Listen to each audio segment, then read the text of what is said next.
ಗಿಳಿಯಾಗಿ ಆಲಾಪ.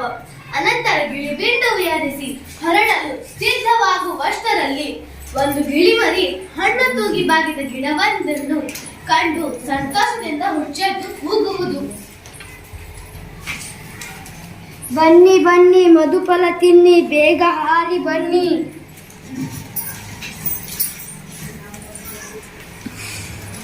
ಹಿಡೀರಿ ಬಡೀರಿ, ಹಣ್ಣುಗಳನ್ನು ಬಡಿದೋಡಿಸಿರಿ. ಹಾ ಸದೆ ಬಡಿಯಿರಿ, ಬಿಡಬೇಡಿ, ಒಂದು ಪಿಳ್ಳೆಯು ಹಾರಿ ಹೋಗೋದಿರಲಿ. ಅಣ್ಣ ಅಮ್ಮ ಬನ್ನಿ ಬನ್ನಿ, ಟೇಮ್ ಟೇಮ್. ಚಿಕ್ಕಪ್ಪ ದೊಡ್ಡಪ್ಪ ಹಣ್ಣು ತಿನ್ನಿ, ಟೇಮ್ ಟೇಮ್. ಎಲ್ಲ ಹಣ್ಣು ನಮ್ಮದೇ ನಮ್ಮದೇ, ಎಲ್ಲ ಹಣ್ಣು ಟೇಮ್ ಟೇಮ್. ಹಣ್ಣುಗಳ ಇಲ್ಲೇ ಎಲ್ಲೋ ಇದ್ದಾನೆ, ಹುಡುಕೋ ಹುಡುಕೋ. ಟೇಮ್ ಟೇಮ್ ಬನ್ನಿ ಬನ್ನಿ. ಅಕ್ಕೋ, ತೋಟಗಳ ಕೊನೆಗೂ ಸಿಕ್ಕ, ಹಿಡಿಯೋ ಬಡೆಯೋ. ರಾಜನ ತೋಟ ಹಾಳು ಮಾಡ್ತಿ, ದೊರೆ ತೋಟದ ಹಣ್ಣು ತಿಂತಿ. ಇವತ್ತು ನಿನಗೆ ಕೋಲು ಪೂಜೆ, ಕಿತ್ತು ಬಿಡೋಣ ರೆಕ್ಕೆ ಪುಕ್ಕ. ಮೂರ್ಖರ ಮೂರ್ಖ ಗಿಳಿಯಪ್ಪ, ಹೆಡ್ಡರ ಹೆಡ್ಡ ಹುಡುಗಪ್ಪ. ಮುಗಿತು ಇವತ್ತು ನಿನ್ನ ಕಥೆ, ತಿನ್ನೋದು ನಿಲ್ಲಿಸೋ ಮರಿಬೀಳೆ. ಗೊತ್ತೇ ನಿನಗೆ ತೋಟ ಯಾರದು? ನಿಮ್ ತಾತಂದೆ, ನಿಮ್ಮಪ್ಪಂದೆ, ನಮ್ಮ ರಾಜಂದು. ಈ ಮರ, ಈ ಗಿಡ, ಹೂಹಣ್ಣು ಎಲ್ಲ ನಮ್ ರಾಜಂದು. ಎಂಥ ರಾಜ ಗೊತ್ತೇ ನಿಂಗೆ? ರಾಜಾದಿರಾಜ, ಸಾವಿರ ಸಾವಿರ ಸೇನೆಯ ರಾಜ. ಬಂದ್ರ ನಮ್ಮದು ಹಣ್ಣು ಹಣ್ಣು ತಿನ್ನುವನ್ನದೇ ಹಣ್ಣಿನ ತೋಟ.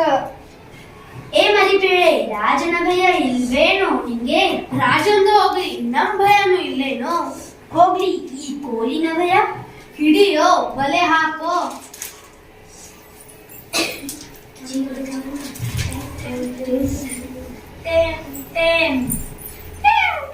ಸಾವಧಾನ ಸಾವಧಾನ, ಮಹಾಕರನಾಳು ಖಗಮೃಗಕೃಪಾಳು, ಗಿಡ ಮರದಯಾಳು, ವಿದ್ಯಾವಂತ ಪ್ರಜ್ಞಾವಧಾನಿ, ಕನಕನಕು ವಿದ್ಯಾದಾನಿ, ವಾಚಾಳಪುರಾಧೀಶ್ವರ, ರಾಜಾದಿರಾಜ. ರಾಜಮಾರ್ತಾಂಡರು ದಯಮಾಡಿಸುತ್ತಿದ್ದಾರೆ. ಗೋಪರ ಗೋಪರ ಗೋಪರ. Time time. ಇದೇನು ಒದರುತ್ತಿದೆ? Time time. ಯಾವ ಭಾಷೆ ಮಾತಾಡ್ತಾ ಇದೆ? ಪ್ರಾಕೃತ ಭಾಷೆ, ಪಿಸಾಚಿ ಭಾಷೆ? ಟೇಮ್. ಏನಿದರ ಅರ್ಥ? ರಾಜಾದಿರಾಜ, ಇದೊಂದು ಗಿಳಿಮರಿ, ಕಾಡು ಜಾತಿ, ಅನಾಗರಿಕ. ವಸಂತ ಕಾಲಕ್ಕೆ ಮದ ಹತ್ತಿ ರಾಜತೋಟಕ್ಕೆ ನುಗ್ಗಿ ಹಣ್ಣು ಹಂಪಲಗಳನ್ನು ನಾಶಪಡಿಸುತ್ತೆ. ಇದಕ್ಕೆ ಮಾತು ಬರುತ್ತದೆಯೇ? ಇಲ್ಲ. ಹಾಡು ಬರುತ್ತದೆಯೇ? ಇಲ್ಲ. ಓದು ಬರುತ್ತದೆ? ಇಲ್ಲ. ನೃತ್ಯ ಬರುತ್ತದೆ? ಇಲ್ಲ. ತರ್ಕ, ಶಾಸ್ತ್ರ, ಪುರಾಣ, ವ್ಯಾಕರಣ ಇವುದ್ಯಾವುದೂ ಬರೋದಿಲ್ಲ. ಮತ್ತೇನು ಬರುತ್ತದೆ?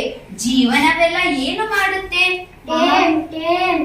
ಮಹಾಪ್ರಭು, ಈ ಗಿಳಿ ಅರಣ್ಯವಾಸಿ, ನಿರಕ್ಷರ ಕುಕ್ಷಿ, ನಿರಾಸಂಸ್ಕೃತ, ಸಂಗೀತವಿಲ್ಲ, ನೃತ್ಯವಿಲ್ಲ, ಗದ್ಯ ಪದ್ಯದ ಭೇದ ಗೊತ್ತಿಲ್ಲ, ಒಂದು ಎರಡರ ಮಗ್ಗಿ ಕೂಡ ಬರೋದಿಲ್ಲ.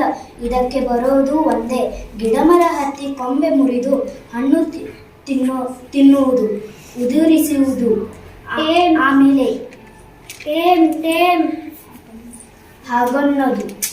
ಪಾಪ ಪಾಪ.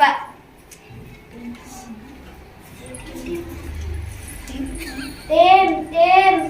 ಚೀಚಿ, ಬರೇ ಹಣ್ಣು ತಿನ್ನೋದೊಂದೇ ಗೊತ್ತೇ?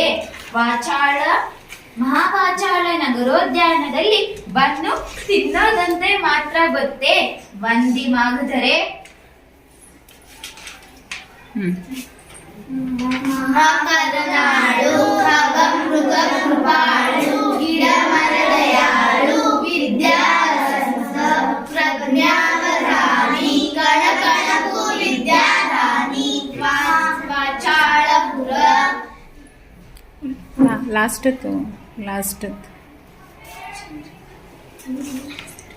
ಈ ಸಭ್ಯ ಸುಶಿಕ್ಷಿತ ನಾಗರಿಕ ರಾಜ್ಯದಲ್ಲಿ ಈ ಅನಾಗರಿಕ ಪಕ್ಷಿ, ರಾಜ ತೋಟದಲ್ಲಿ ನಿರಕ್ಷರ ಕುಕ್ಷಿ, ಮತ್ತೆ ಇದಕ್ಕೆ ನೀವೇ ಸಾಕ್ಷಿ. ಮಂತ್ರಿ, ಈ ಅಸಭ್ಯ ಪಕ್ಷಿಯನ್ನು ರಾಜಶಾಲೆಗೆ ಸೇರಿಸತಕ್ಕದ್ದು. ರಾಜ್ಯಾಧ್ಯಾಪಕರಿಂದ ಇದಕ್ಕೆ ಶಿಕ್ಷಣ ಕೊಡಿಸು. ಈ ಅನಾಗರಿಕ ಶುಕಪಕ್ಷಿ ಆದಿಮ ಪ್ರವೃತ್ತಿಗಳನ್ನು ಸುಧಾರಿಸಿ ಆಧುನಿಕ ಮಾಡತಕ್ಕದ್ದು. ಅಪ್ಪಣೆ ಪ್ರಭು. ಇದು ಸಭ್ಯತೆ ಕಲಿಯಲಿ, ಕಾಡುತನ ಮರೆಯಲಿ, ಶಾಸ್ತ್ರ ವ್ಯಾಕರಣ ಕಲಿತು ಸುಶಿಕ್ಷಿತವಾಗಲಿ, ತಾನು ಸುಸಂಸ್ಕೃತವಾಗಿ ಕಾಡಿನ ಉಳಿದ ಶುಕಪಕ್ಷಿಗಳನ್ನು ಸಭ್ಯ ಮಾಡಲಿ. ಅಪ್ಪಣೆ ಪ್ರಭು. ಅಳಿಯ ಮಹಾರಾಜ ರಾಜಮಾವ ನನ್ನದೊಂದು ನಮ್ರ ನಿವೇದನೆ. ಇದನ್ನು ರಾಜಶಾಲೆಗೆ ಸೇರಿಸುವ ಮೊದಲು ಒಂದು ಮುಖ್ಯ ಸತ್ಯವನ್ನು ಕಂಡುಹಿಡಿಯಬೇಕು. ಇದರ ಅಸಭ್ಯತೆಗೆ ಮತ್ತು ಅವಿದ್ಯೆಗೆ ಮೂಲ ಕಾರಣವನ್ನು ಕಂಡುಹಿಡಿಯಬೇಕು. ಈ ಗಿಳಿ ಮರಿ ತಿನ್ನೋದೇನು, ಕುಡಿಯೋದೇನು, ಇದರ ಆವರಣ ಎಂಥದ್ದು, ಇದು ಇರೋದಲ್ಲಿ ಹಾರೋದಲ್ಲಿ, ಇದರ ರೆಕ್ಕೆ ಪುಕ್ಕ ಕೊಕ್ಕುಗಳು ಉದ್ದುಗಳವಷ್ಟು ಸ್ಥಾನವೆಷ್ಟು, ಈ ಅಂಶಗಳ ಬಗ್ಗೆ ದೀರ್ಘ ಸಂಶೋಧನೆ ನಡೆಯಬೇಕು. ಪ್ರಭು ಯುವರಾಜ, ಅಳಿಯ ದೇವರು ಮಹಾ ಪ್ರತಿಭಾಶಾಲಿಗಳು, ದೇಶಕೋಶ ಸುತ್ತಿ ಬಂದವರು, ವಿದೇಶಗಳಿಂದ ಪದವಿ ವ್ಯವಹಾರಗಳನ್ನು ಮರೆತಿರಬೇಕು. ಸಭ್ಯ ಸುಶಿಕ್ಷಿತ ಸಂಸ್ಕೃತವಾಗಿರಬೇಕು. ಇದಕ್ಕಾಗಿ ನಮ್ಮ ವಿಶ್ವವಿದ್ಯಾಲಯದಲ್ಲಿ ಒಂದು ಶುಕ ಅಧ್ಯಯನ ಸಂಸ್ಥೆಯನ್ನು ಸ್ಥಾಪಿಸಬೇಕು. ಸಂಸ್ಥೆಯನ್ನು ನಿನ್ನ ಕಾರ್ಯದಲ್ಲಿ ಜಯವಾಗಲಿ. ಮಂತ್ರಿ, ಢಂಗೂರ ಹೊಡೆಯಿಸಿ. ರಾಜ್ಯದ ಮೂಲೆ ಮೂಲೆಯ ಪ್ರತಿಯೊಬ್ಬರ ಪ್ರಜೆಗೂ ಗೊತ್ತಾಗಲಿ. ಅಲ್ಪವಾದ ಒಂದು ಪಕ್ಷಿಯ ಶಿಕ್ಷಣದಲ್ಲೂ ರಾಜರ ಆಸಕ್ತಿ ಎಷ್ಟಿದೆ ಎನ್ನುವುದು. ನಮ್ಮ ಪುತ್ರಿಯು ಸಂತುಷ್ಟಳಾಗಲಿ. ಅಳಿಯ ರಾಜ ಶುಕ ಶಿಕ್ಷಣದ ಮಂತ್ರಿಯಾದನೆಂದು.